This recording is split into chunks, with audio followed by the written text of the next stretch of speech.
रामकृष्ण हरी मंडळी, चैत्र प्रतिपदेपासूनच वसंत ऋतूच्या आगमनाची सुरुवात होते। सर्वश्रेष्ठ ऋतू अर्थात ऋतूंचा राजा म्हणजे वसंत ऋतू होय। वसंताचे आगमन होणाऱ्या काळात शरीराला थंडावा देणाऱ्या कडुलिंबाचे महत्त्व चैत्र प्रतिपदेला असतं। म्हणून त्या दिवशी गुढीला कडुलिंबाची ढाळी लावण्याची व कडुलिंबाची पाने खायची प्रथा आहे। गुढीपाडव्यानिमित्तानं टाटा मोटर्सच्या CSR हेड शीतल जगताप यांच्या वाढदिवसानिमित्त 41 कडुलिंबांची वृक्ष लावण्यात आली।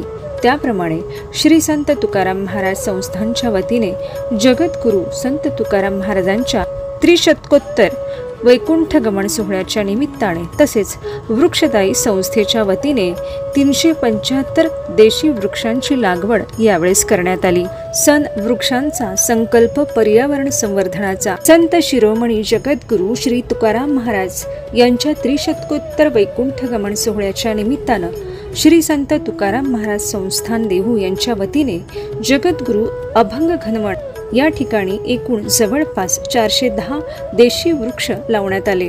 या कार्यक्रमासाठी देहू नगरपंचायत मुख्याधिकारी श्रीमती निवेदिता घारगे मॅडम, देहू नगरपंचायत नगर अध्यक्षा सौ पूजाताई दिवटे, श्री संत तुकाराम महाराज संस्थान अध्यक्ष हबप श्री पुरुषोत्तम महाराज मोरे, विश्वस्त श्री माणिक महाराज मोरे, विश्वस्त श्री संजय महाराज मोरे, त्याचबरोबर श्री भानुदास महाराज मोरे, अखिल भारतीय वारकरी संप्रदाय पुणे जिल्हा अध्यक्ष हबप श्री विलास तात्या बालवडकर, BVG इंडिया ग्रुपचे CMD श्री हनुमंतराव गायकवाड यांच्या वतीने तर Shri Ravindra Mete, GE stamp HR head Shri Vishal Bhange, Tata motors CSR manager Sau Sheetal Jagtap, वृक्षदायी संस्थेचे अध्यक्ष हबप श्री शिवाजी महाराज मोरे, त्याचबरोबर सचिव श्री संतोष हगवणे तसेच वृक्षदायी संस्थेचे बहुसंख्य सभासद यावेळेस उपस्थित होते।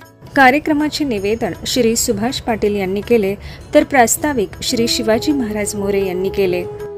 त्याचबरोबर शीतल जगताप, श्री विलास भांगे व श्री माणिक महाराज मोरे, श्री रवींद्र मेटे, श्रीमती निवेदिता घारगे यांनीही आपले मनोगत व्यक्त केले तर श्री विकास कंद यांनी आभार मानले। कार्यक्रमाच्या सरतेशेवटी एकच लक्ष देशी वृक्ष तर जय विठाई जय वृक्षदायी ही एकच भावना सर्वांच्या मनामध्ये आणि चेहऱ्यावर दिसत होती।